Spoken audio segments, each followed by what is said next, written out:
Hello and welcome to a candidate conversation with India Palencia.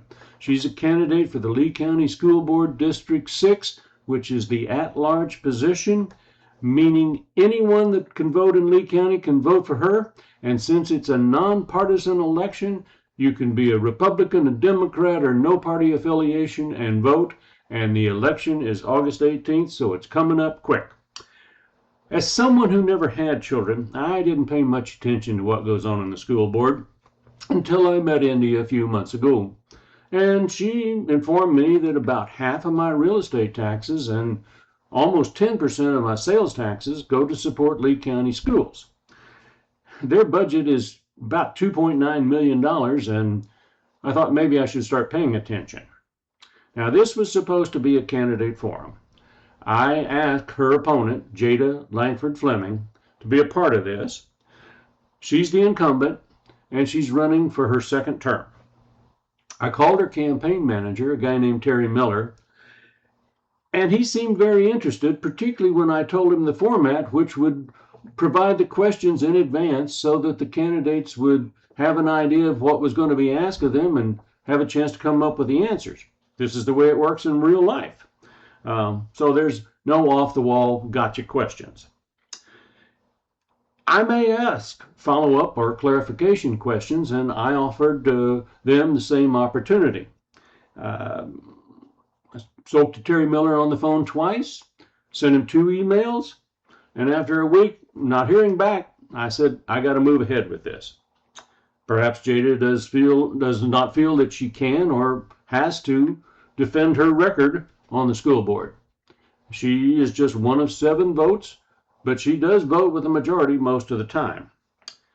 Now, my name is Dwight Essman, and if you know anything about me, you know I watch the Bonita Springs City Council like a hungry hawk. And I've learned that India Palencia does the same thing with the school board. She knows what's going on, and she speaks up at the meetings many, many times. So let's get right to the questions. All right. India, please tell us about your background and why voters should elect you to this office. Definitely. Thank you, Dwight, and thank you for hosting this. So I'm a mom of 3 kids in our public schools. I'm a substitute teacher, and as you mentioned, I've been a community advocate for years, going to board meetings to discuss better pay for teachers and staff, safer bus stops, and then more responsible spending of our $2.9 billion budget. It all started when we had a really unsafe bus stop, and it turned into an 8-month fight to get our bus stop moved. And in that process, I learned a lot about what was happening in our school district. I started asking questions about how our budget was spent and how it was managed. And I came to understand that your budget reflects your values, and the values that were being presented from our board and our school district weren't really reflecting what our community needed. They weren't school centric.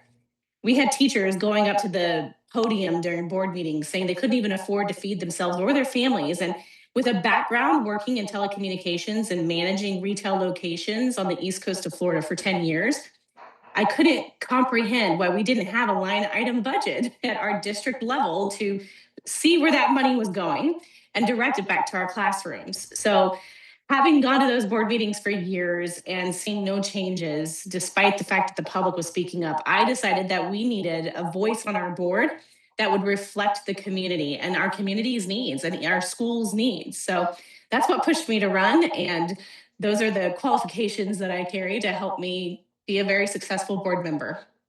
All right. What do you consider the top 3 issues in this campaign, and why? All right, thank you.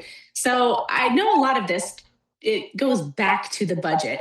Our main priority, at least mine is making sure that our budget does reflect the values and put the emphasis back on the classroom. So the first and foremost that I would like to see done is a full forensic audit of our budget so that we know where that money is going and how best to redirect it. And that audit needs to be published on our website in a very easy to find format and easy location for people to use. So it's really important that we get a handle on what is happening so that we can make the appropriate changes.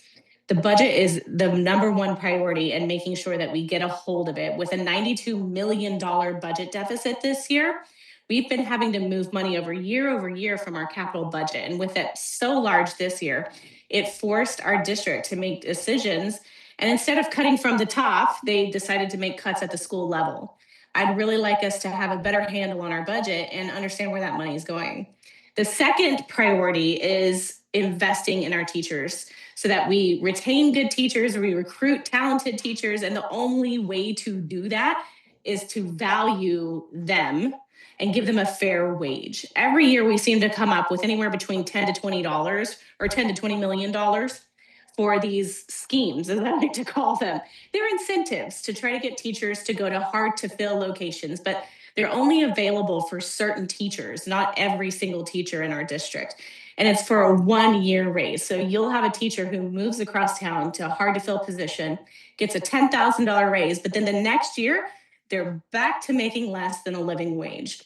We need to use that $10 to $20 million, invest it into our teachers on a long-term basis, a 5-year plan, so that we can raise the base pay, but also raise the pay of our long-term teachers who are here making at times less than a newer teacher. And that wage compression causes serious issues with our teachers. So we need to value our tenured teachers, the teachers who bring all of that experience and all of that knowledge, so that our newer teachers can also learn from that and our students benefit. And when we show them that their services are valued and we pay them their worth, everything from there is impacted, which takes me to my third, which is making sure we have higher academic standards.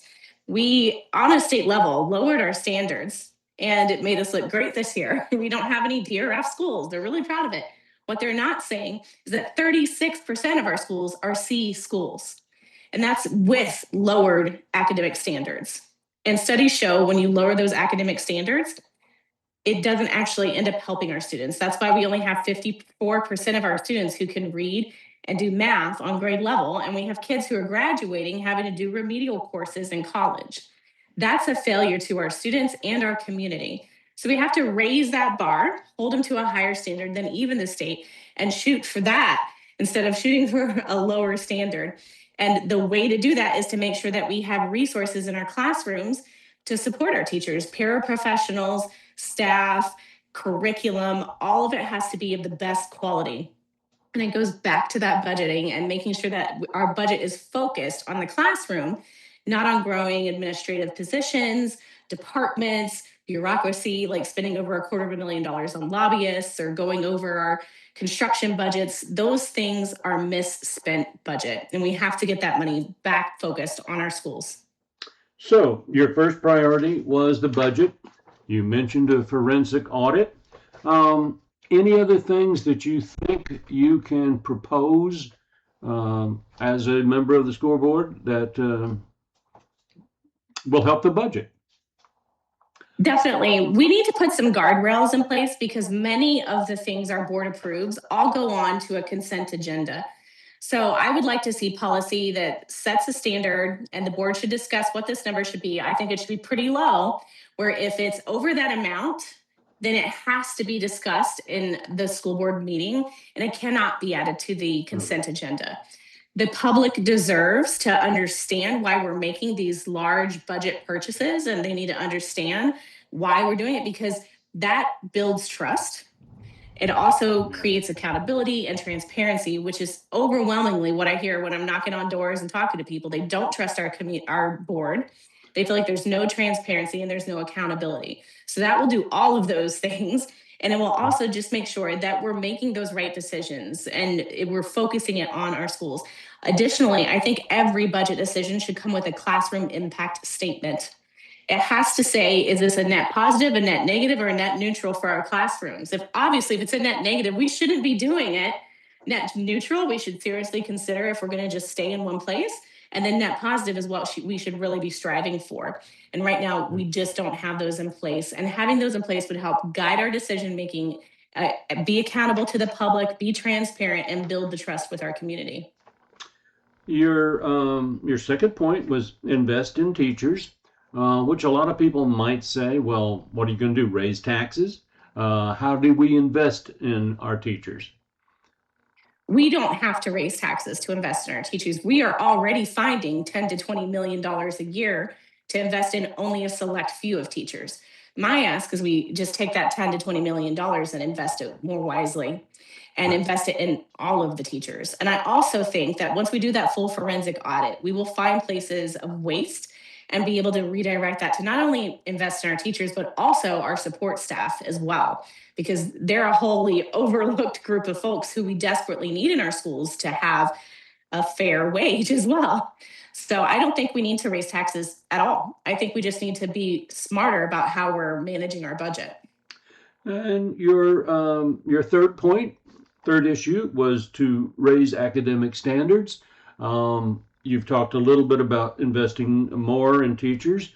Obviously, great teachers have an impact on students. I think all of us will remember a teacher or two that we thought was great and made a difference in our life. So how can you help make sure we raise those academic standards? I think it starts with listening to the professionals, the teachers in our schools.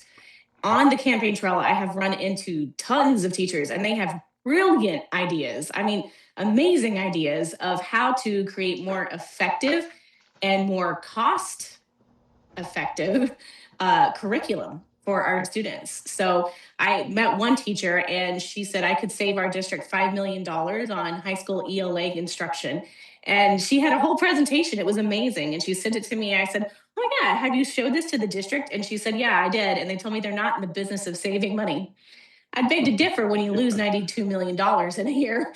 So I think we have to listen to the professionals that are in our schools. They're brilliant. They are on the front line. They're in the classrooms. They know exactly what they need. We need to be using that skill set and incorporating in that decision making, incorporating them into how do we raise the bar?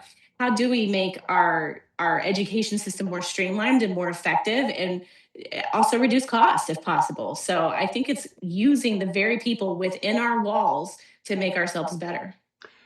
I love that you said that because I used to say to people, a company goes out and spends millions of dollars to hire a consultant who comes in and asks the people who do the work what should be done, and then they present it to upper management, and upper management says, oh, yeah, that's great, when they could have asked the people themselves. Any final comments you want to make? I just want people to understand the job of what a school board member does.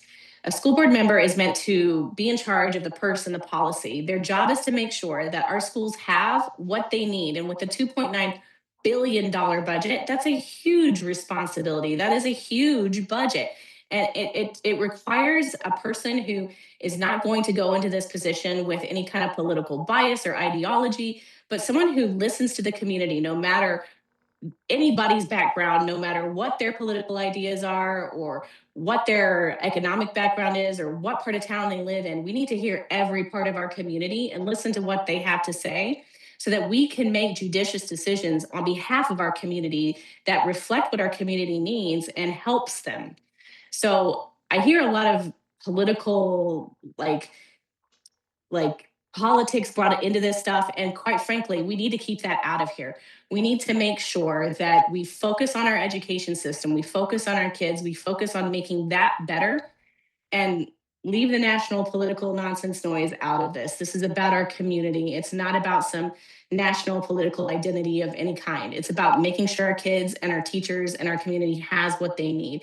And that's not a partisan issue. When I go out and talk to people, I don't say, hey, what's your party affiliation first? I say, hey, what do you know about our schools? And overwhelmingly, it doesn't matter what part of the political spectrum they fall on, everybody wants a strong public education system. They might have different ideas of what that looks like, but they all want a strong public education because public education, when it's strong, benefits our whole community. It reduces crime, it raises property rates, and it in general just makes critical thinkers out of the community who can solve problems and better things for us. So there's nothing to lose when you have a strong public education system. And before I kind of wrap this up, I want to mention that you have said it's ridiculous that the school board meets once a month.